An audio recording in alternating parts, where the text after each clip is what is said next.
L'info écho avec Capital. Le chiffre du jour 117, c'est, en grammes de CO2 dégagés par kilomètre, le nouveau seuil de déclenchement du malus automobile appliqué aux véhicules neufs. Le gouvernement avait déjà annoncé en juillet dernier l'abaissement du seuil de la taxe additionnelle, mais le barème était encore attendu. Toujours progressif, celui-ci débutera à 50 € pour les véhicules émettant 117 grammes de CO2 par kilomètre et grimpera jusqu'à 10 500 € pour les modèles les plus polluants, émettant plus de 185 grammes de CO2 par kilomètre. Selon les estimations contenues dans le projet de loi de finances, cette modification pourrait permettre de dégager 31 millions d'euros de recettes supplémentaires. L'info pratique Capital. Les prestations sociales ont été désindexées de l'inflation et ne seront revalorisées que de 0,3% en 2019 et en 2020. Toutefois, 3 aides vont bénéficier d'un coup de pouce exceptionnel. Il s'agit de la prime d'activité, du minimum vieillesse et de l'allocation adulte handicapé.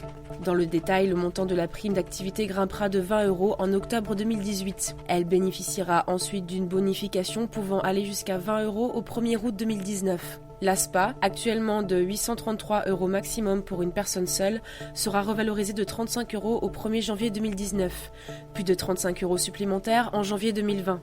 Quant à l'AAH, dont le montant maximal est actuellement de 819 €, la hausse atteindra 41 € au 1er novembre 2018, puis 40 € au 1er novembre 2019. Le coup de gueule pourrait bientôt être poussé par les bénéficiaires d'allocation logement. Après le célèbre épisode de la baisse de 5 € des APL à l'été 2017, le gouvernement entame une nouvelle série d'économies. Premier acte dès octobre avec la non-revalorisation de l'aide. Un manque à gagner de près de 2,9 millions d'euros par mois pour les allocataires. Et ce n'est qu'un début. En 2019 puis en 2020, les APL seront encore quasiment gelées. Enfin, la prochaine contemporanéité du mode de calcul des APL devrait permettre à l'État d'économiser 900 millions d'euros par an, selon les chiffrages du projet de la loi de finances. Une mesure qui exclura de fait des centaines de milliers d'allocataires.